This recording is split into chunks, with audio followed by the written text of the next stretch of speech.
My twin brother showed up at my cabin in the mountains of North Carolina with a black eye and 3 cracked ribs.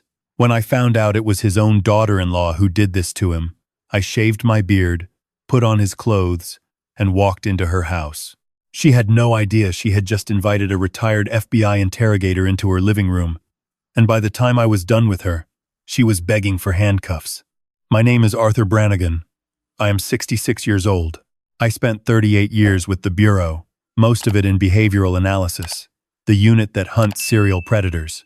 I have sat across the table from men who killed for sport and made them confess with nothing but silence and eye contact. People in my old unit used to call me the priest, because once you sat in my confessional, you told me everything. I retired 5 years ago to a one-room cabin outside Asheville. No television, no internet, just a wood stove and a shelf full of books. My brother Frank thought I was punishing myself. Maybe I was. But after nearly 4 decades of staring into the worst of humanity, I needed the quiet. Frank was my opposite. He built a commercial real estate empire out of Charlotte. Brannigan Properties owned half the office towers downtown and a string of luxury developments along the coast. He was worth somewhere north of $200 million. But Frank was soft. He trusted people. He believed that if you treated someone well, they would treat you well in return. That philosophy made him a beloved employer. It also made him a perfect target. Before I tell you what happened, drop a comment and tell me which state you are watching from. Hit that subscribe button and that bell if you believe that people who hurt the elderly deserve everything that is coming to them. It was a Tuesday in February when I heard the truck coming up the gravel road. Nobody visits me. The mailman leaves packages at the bottom of the hill. I set down my coffee and walked to the porch. A black Range Rover was bouncing through the ruts, and I recognized it immediately. It was Frank's. But when the door opened, my brother did not step out like a man who owned the world. He stepped out like a man the world had chewed up and spit into a ditch. He was hunched over, one arm wrapped around his midsection. He was wearing sunglasses even though it was cloudy, and when I reached out to help him up the steps, he flinched away from my hand like I was going to hit him. I guided him inside and sat him on the couch. I handed him a glass of water. He could barely hold it. His hands were shaking so badly the water sloshed over the rim. "Take those glasses off, Frank," I said. He did. His left eye was swollen shut. There was a cut along his jawline that had been poorly bandaged with a strip of medical tape. When he tried to take a deep breath, he winced and grabbed his side. I felt something cold settle into my chest. It was the same feeling I used to get in the interrogation room when I knew I was sitting across from a killer. A quiet, focused fury that sharpened everything. "Who did this to you?" I asked. Frank started crying. A 6-year-old man, worth a fortune, crying like a child on my couch in the middle of nowhere. It took him 10 minutes to get it out. Her name was Vanessa. She married Frank's only son, Tyler, 3 years ago. Tyler had died in a car accident 18 months later, leaving Vanessa as the grieving young widow in Frank's household. Frank, being Frank, had taken her in. He gave her a room in his estate. He put her on the company payroll as a consultant. He treated her like the daughter he never had, and she repaid him by slowly taking over his life. It started small. She volunteered to manage his medications after his mild stroke last year. Then she took over his schedule, his phone, his email. She convinced him to give her access to his bank accounts so she could handle the household bills. She fired his longtime housekeeper and replaced her with a woman who reported to Vanessa. She changed the locks on the home office. She told Frank's friends and business partners that he was declining mentally and that all communication should go through her. Within a year, Vanessa had built a cage around my brother. He could not make a phone call without her knowing. He could not leave the house without her permission. He could not access his own money. And when he finally confronted her about it last week, she pushed him down the basement stairs. "She told me if I called the police, she would have me committed," Frank whispered. "She said she had a doctor who would sign the papers. She said nobody would believe a confused old man over a grieving widow." I sat there listening, and I understood something that most people do not understand about elder abuse. It is not about size or strength. It is about isolation. A young woman does not need to be physically stronger than a 6-year-old man to destroy him. She just needs to cut him off from everyone who cares about him. She needs to make him believe that he is alone, that nobody will help, that resistance is useless. It is the same technique hostage takers use. It is the same technique cults use. And Vanessa had executed it perfectly. I looked at my brother. Then I looked at the mirror hanging above the fireplace. I saw my own face staring back, identical to his except for the thick gray beard I had grown since retirement. I did not hesitate. "Give me your jacket," I said. Frank looked at me like I had lost my mind. I repeated it. "Give me your jacket, your wallet, your keys, and your phone. You are staying here. You are going to rest, eat, and heal. I am going to Charlotte." Frank shook his head. "Arthur, you cannot. Vanessa is smart. She is manipulative. She will see through it." I smiled. "Frank, I have spent my career reading people who lie for a living. Vanessa is an amateur. She has never sat across the table from someone like me." I went into the bathroom and shaved off my beard for the first time in 5 years. When I looked in the mirror, I did not see Arthur anymore. I saw Frank. Same face, same build, same thinning gray hair. The only difference was the eyes. Frank's eyes were gentle, trusting. Mine were something else entirely. I put on his cashmere sweater, his Italian loafers, his gold watch. I took his cane, the one he used since the stroke. I practiced his walk, the slight drag of the left foot, the way he held his head tilted slightly to the right. "Rest, brother," I told him. "When I come back, this will be over." I drove the Range Rover south toward Charlotte. The drive took 3 hours, and I used every minute to prepare. I replayed everything Frank had told me. I mapped the house in my mind. I identified the key players. Vanessa, the housekeeper, the doctor she had mentioned. I built profiles on each of them the way I used to build profiles on suspects. Vanessa was a narcissist. She craved control and admiration. She would underestimate an old man because she saw weakness as permanent. That was her blind spot. Narcissists cannot imagine that the person they are controlling might be smarter than them. The estate was on Lake Norman, a sprawling property with a stone facade and a private dock. I pulled through the iron gates and parked in the circular driveway. The house looked beautiful from the outside. Inside, I knew it was a prison. I shuffled through the front door, dragging my left foot, keeping my shoulders hunched. I gripped the cane with both hands and let my mouth hang slightly open. Vanessa appeared from the kitchen. She was 34, tall, blonde, with the kind of beauty that looks expensive. She was wearing yoga clothes and holding a smoothie. She looked at me the way a cat looks at a mouse that has wandered back into the house. "There you are," she said. Her voice was sweet on the surface and ice underneath. "I was about to call the police, Frank. You took the car without telling me. You know you are not supposed to drive.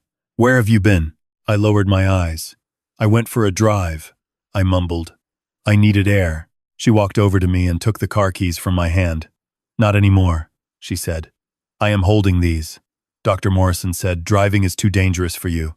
Go sit down. Dinner is in an hour." I made soup. I shuffled to the living room and sat in the armchair by the window. I looked around. The house was immaculate, but sterile. All the personal photos that Frank had described were gone.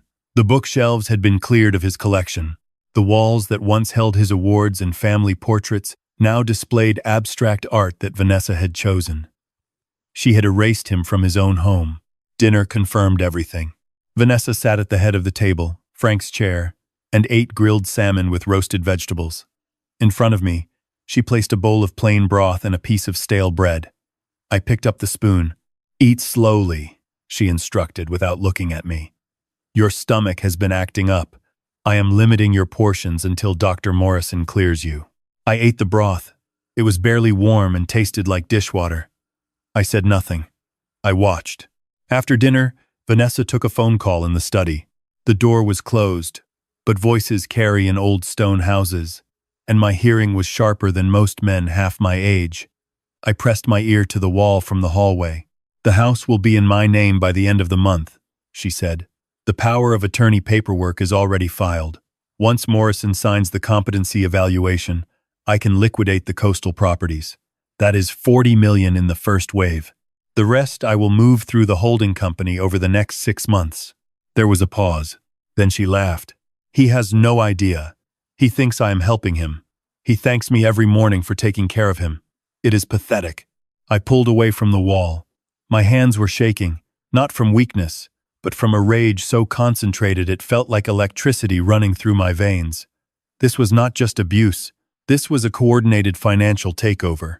Vanessa had a partner, probably a lawyer or a financial advisor, and together they were dismantling my brother's fortune piece by piece.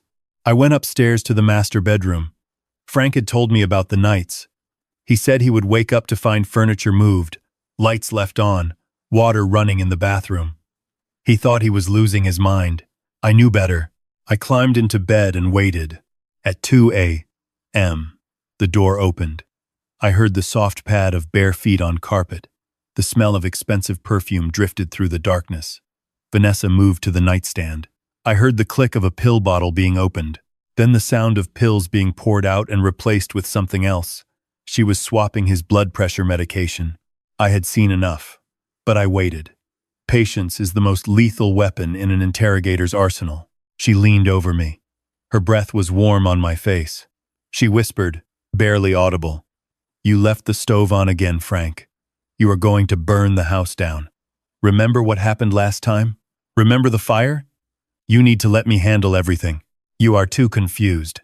Just let go." She was planting false memories, textbook psychological manipulation.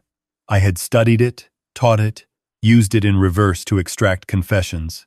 But hearing it used on my brother, in his own bed, by a woman he trusted, made something inside me go very still and very cold. She reached toward my face. I let her get close. Then I opened my eyes and locked onto hers.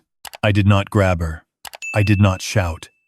I just stared at her with the look I had perfected over 38 years. The look that made hardened criminals ask for their lawyers. The look that said, "I know exactly what you are." Vanessa froze. For 3 seconds, she did not breathe. Something in my expression did not match the man she was used to tormenting.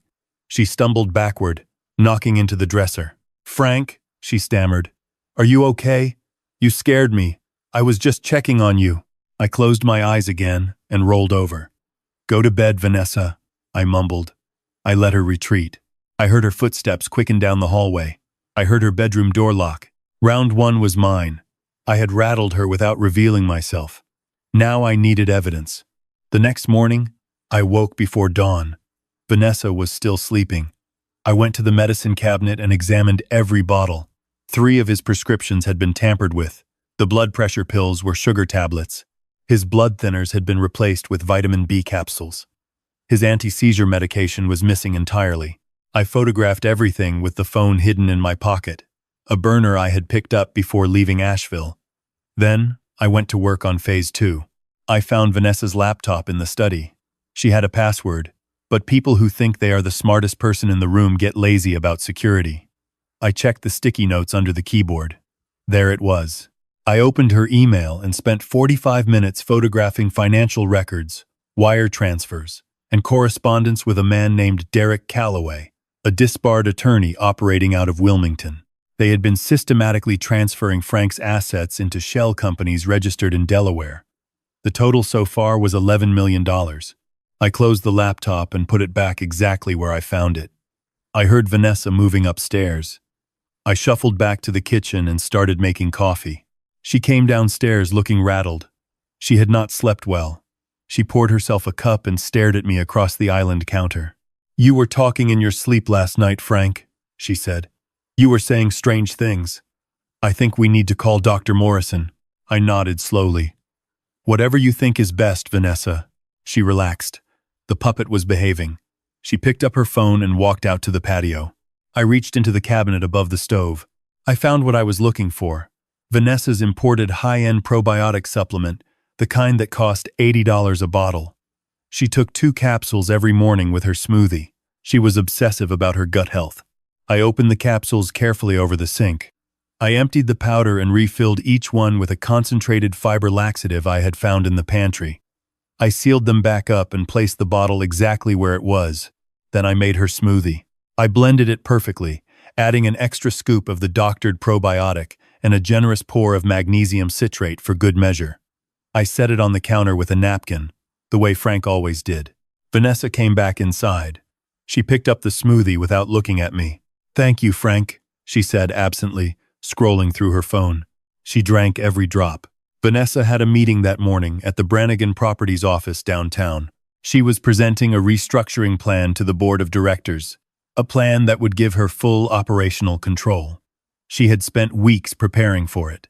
She had bought a new outfit. She had rehearsed her speech. She left at 9 o'clock, driving Frank's Mercedes, wearing a white silk blouse and gray tailored pants. At 10:15, I received a text from Sarah, Frank's longtime office manager, who had quietly stayed loyal. It was brief. Emergency. Mrs. Brannigan Cole had to leave the boardroom. Paramedics called. Board meeting canceled.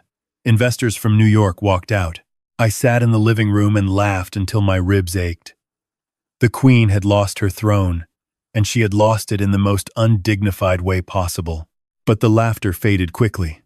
I needed allies, and I needed them fast. I called Frank's attorney, a man named Walter Odom. Walter was 72, sharp as a surgical blade, and he had been managing the Brannigan Family Trust for 30 years. I told him who I was and what I had found. He was silent for a long time.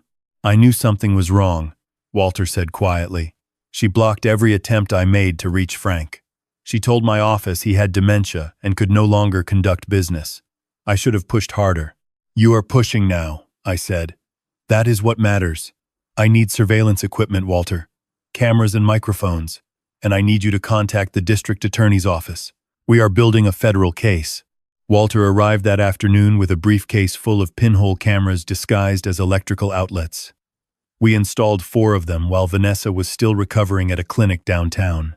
1 in the study, 1 in the master bedroom, 1 in the living room, and 1 in the kitchen. Everything would feed directly to a secure cloud server that Walter controlled. Vanessa came home at 3 o'clock.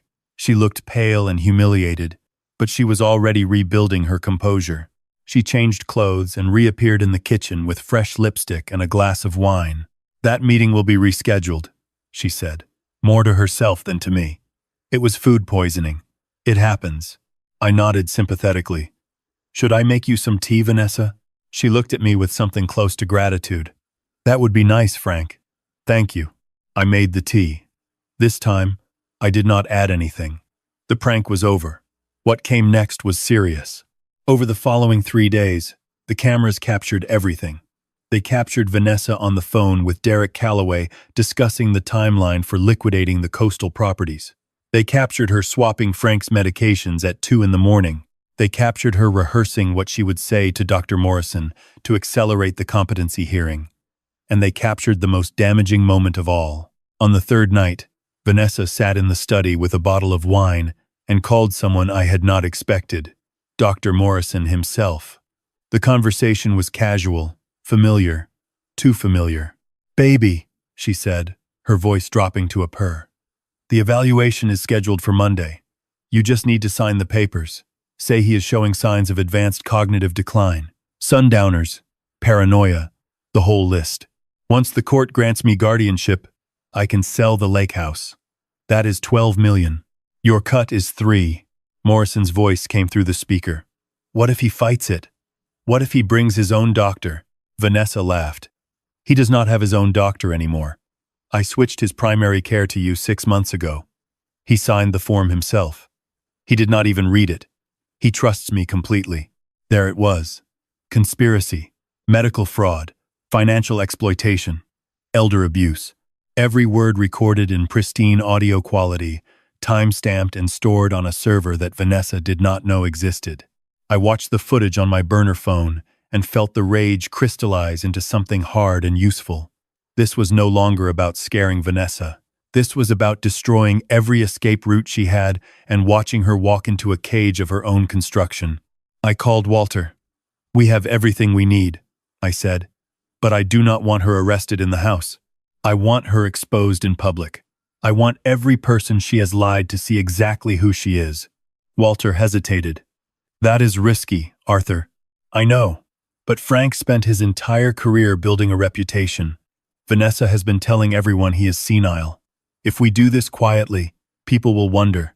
If we do this publicly, there will be no doubt. Walter was quiet for a moment. Then he said, "The Brannigan Foundation Gala is this Saturday at the Ritz-Carlton. 300 guests. Every board member, every investor, every socialite in Charlotte. Vanessa is giving the keynote speech. She is announcing herself as Frank's successor." "Perfect," I said. "That is where we end this." Saturday arrived. Vanessa spent all day preparing. She had her hair and nails done. She put on a red dress that cost more than most people's monthly rent. She looked at herself in the mirror with the satisfaction of a woman who believed she had won. She barely acknowledged me as she left. "Stay home, Frank," she said. "Watch television. I will bring you leftovers." I waited until her car disappeared down the driveway. Then I showered, dressed in the tuxedo Walter had delivered, and called the number I had memorized. Big Lou answered on the first ring. Lou was a retired U.S. Marshal I had worked with for 20 years. He arrived with 2 other retired federal agents in a black SUV. They were old, gray, and built like concrete. We drove to the Ritz-Carlton in silence. Walter met us at the service entrance with credentials that got us past security. We took the elevator to the mezzanine overlooking the grand ballroom. I looked down at the sea of black ties and evening gowns. Vanessa was at the center of it all, holding a champagne flute, laughing, touching elbows. She was radiant. She was performing the role of the grieving daughter-in-law who had selflessly stepped up to preserve her late husband's family legacy. She was magnificent at it. At 8 o'clock, she took the stage. The room went quiet. She smiled at the crowd with practiced warmth. "Thank you all for being here tonight," she began. "As many of you know, the past year has been incredibly difficult. Losing Tyler was the hardest thing I have ever endured. But through that pain, I found purpose. My father-in-law, Frank, has been struggling. His health, his mind, they are not what they used to be.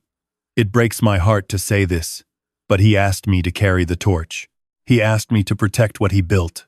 A murmur of sympathy rippled through the crowd. I pulled out the burner phone and sent one text message to Vanessa's number. "I know about Derek. I know about Morrison. Look up." On the stage, Vanessa felt her phone vibrate in her clutch. She paused mid-sentence. She could not resist checking. She opened the message. I watched through binoculars as the color drained from her face. Her hand trembled. She looked up toward the dark mezzanine. I leaned forward into the light, just enough for her to see my face. Frank's face. The face of the man she thought was sitting at home watching television. I raised one finger and pointed directly at her. Vanessa dropped her champagne glass. It shattered on the stage. She stumbled backward into the podium. "He is here," she gasped. "He cannot be here. He is supposed to be home." The crowd stirred with confusion. Vanessa was unraveling in real time, and 300 of Charlotte's elite had front-row seats. Walter nodded to the AV technician we had positioned near the control booth. The massive screens behind the stage flickered. The Brannigan Foundation logo vanished, replaced by video footage from the hidden cameras. The room watched in stunned silence as Vanessa crept into a dark bedroom at 2 in the morning, swapped pills from a medicine bottle, and leaned over a sleeping man to whisper poison into his ear. They heard her words amplified through the ballroom speakers. Nobody would believe a confused old man over a grieving widow.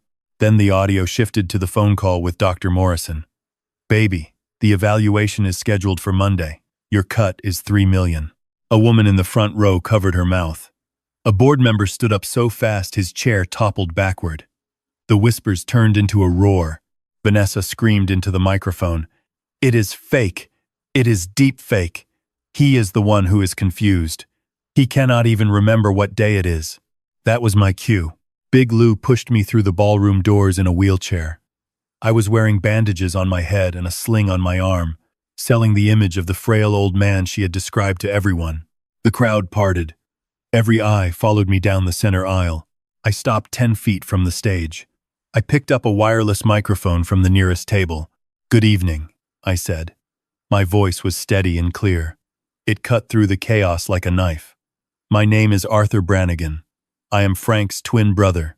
For the past week, I have been living in Frank's house, pretending to be him, and everything you just saw on that screen is real." Vanessa backed away from the podium.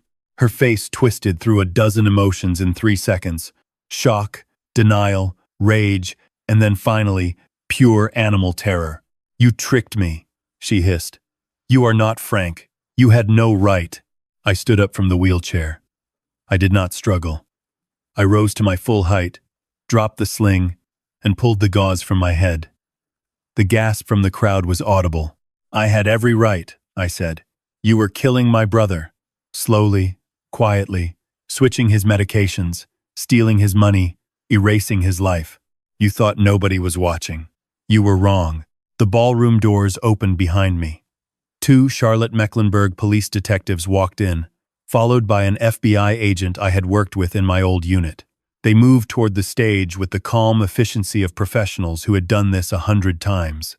Vanessa saw them coming. She looked for exits. Big Lou and my team had every door covered.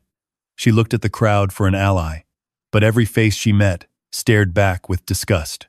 She broke. She tried to run. She kicked off her heels and sprinted toward the kitchen entrance. She made it 6 steps before she collided with Big Lou, who simply stood still and let her bounce off him like a tennis ball hitting a wall. The detective caught her arm gently.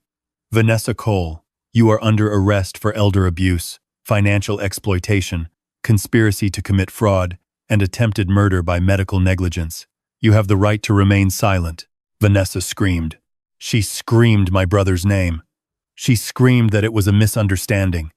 She screamed that she loved Frank, that she was protecting him, that I was the dangerous one. Nobody listened. As the detectives led her through the crowd, the ballroom doors opened one more time. Frank walked in. He was wearing the navy blue suit he wore to his son's wedding. He looked thin, and he still leaned on his cane, but his back was straight and his eyes were clear. The room fell completely silent. 300 people watched as the man they had been told was losing his mind walked toward the stage with perfect composure. He stopped beside me. He looked at Vanessa, being placed in the back of the squad car through the lobby windows. She was still screaming his name. Frank turned to the crowd. He did not need a microphone. His voice carried the way it always had, the voice of a man who had built an empire from nothing. "My name is Frank Brannigan," he said. "I am not senile. I am not confused. I was a prisoner in my own home, abused by a woman I trusted like a daughter. My brother Arthur risked everything to save me. Tonight, I am taking my company back, my home back, and my life back. Thank you all for witnessing the truth." The applause started slowly, a single clap from somewhere near the back, and then it spread like wildfire until the entire ballroom was on its feet.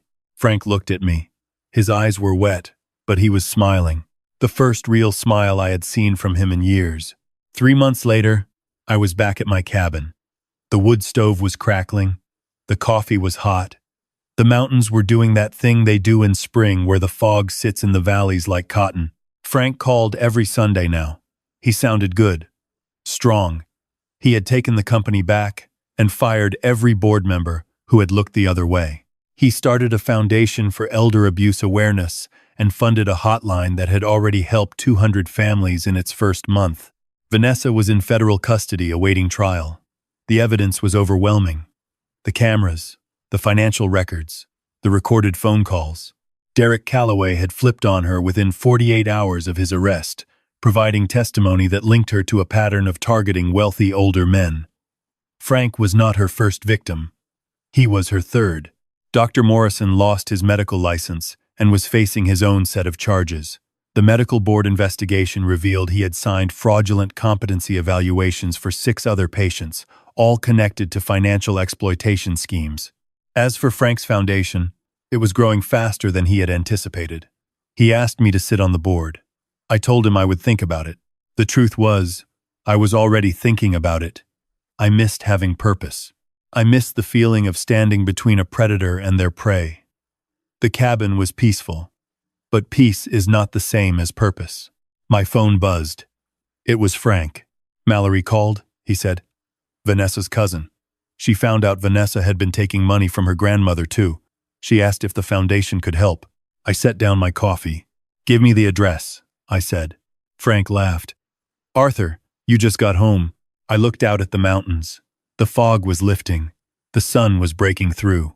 I am not too old to help, Frank, I said.